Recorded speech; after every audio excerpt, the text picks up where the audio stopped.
What's happening, people? Back with another reaction, back with some more from Chess, the concept album come musical from Benny and Bjorn. Thank you again to Robert, and apologies, this was off for a little longer than I intended, but we are back on it now. And the next track in the playlist has a subheading B, which Robert has used in a couple previous cases, I think to indicate that this is a track that was not in the original version of the album, but was eventually included in later releases and or the musical, and it's called The Soviet Machine. Now, I feel like this phrase could function on different levels. I will have to say, though, as someone who has long followed ice hockey, when I was younger, I remember hearing about the Soviet Machine as it pertained to their national team, the development of players, the sort of like factory-style approach. And while that may have been partly based on the perspective of, North American or European hockey cultures, and the idea that, the Soviets, they just, they developed these young players, and, perhaps there was a suggestion of a kind of soulless aspect of that development. I think the idea was that their approach was, whether it relates to training, maybe even like performance enhancement, which obviously is something that you hear about in relation to, their Olympic athletes at the time. But the idea was that they just churn out these young players and these great teams that do really, really well in international tournaments. So while the Soviet machine could relate to the political machinery of their, bureaucracy and the, what's the right word? Their political mechanisms of control domestic and influence international, and while that may be relevant here, I'm actually seeing this in the context of sport and the way that maybe within the world of chess, the Soviet Federation continually churned out quality players and made sure that they were doing as good as possible at the tournaments, which again, the way that would represent the Soviet Union in terms of their prestige, in terms of their international reputation for quality, and thus, by extension, speaking well to the Soviet, again, political or socio-cultural machine. I feel like that might be relevant here. So that's a long way of saying I've heard this phrase in the context of sport before, and thus I would not be surprised if it is narrowly meant here in relation to Soviet chess delegations and players, though perhaps again with larger meaning baked into it as well. Let's give it a listen. I will stop talking. This is Benny and Bjorn and Tim Rice and their musical Chess, or rather the concept album / musical Chess, and the song is The Soviet Machine. Just in case you feel at a race of a doubt or even nervous tension, let me draw the latest score to your attention. Not the score the witless court of commentators are debating. We come at it, who gives a shit for ill or rating? No, I prefer, and I'm sure you gonna go to see who's ahead. Psychologically, for example, we have on tap an inscrutable chap whose thoughts never stray from the state of the play. Whereas it's so difficult to concentrate if you have left your native country for a woman who has plans of her own. It's not easy for a chap to excel, having left his wife to face the music alone. But even worse, imagine if his ladies met. Well then, I bet the atmosphere round here would be a little strange. As he explains, how could he do what he's done to those two most wonderful girls? Yes, I love you both. From scratch, they torpedo his match. His horsepower dead on the board and in bed. Bit by bit, the pieces fit the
Rapturous applause. So again, that tells me with the live audience there that this is probably a piece that was not on the original album but was later part of the musical, and apparently this is like a live recording of the musical.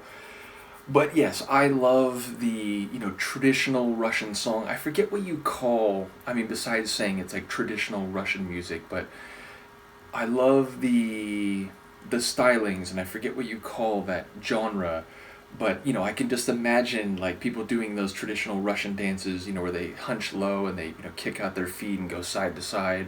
And, with the again, sort of like classic Russian dance. I could just see that there. But, yeah, I also like the way it changes speeds. And it goes super slow, and then it speeds up, and it speeds up, and then it gets very fast, and then it kicks back to the slower speed. The dynamic tempo is, number one, very much what I'm aware is, like part of that musical culture. But number two, it works really well here because it's like this fast, slow, stop, start type of delivery of this description. It feels like more like this is what's happened and this is what I think we should do about it. Now, I don't know if I'm hearing that right because a lot of the lines I didn't catch clearly, in part because they were kind of like big and echoed, and then again coming very, very fast and then stretched out very slow. But it sounds like this is from the point of view of like the leaders of the Soviet delegation, or maybe even the Chess Federation, and essentially chastising or criticizing this individual player who's put the prestige of the Soviet machine at risk because he's sort of putting a woman before, the national dignity or prestige.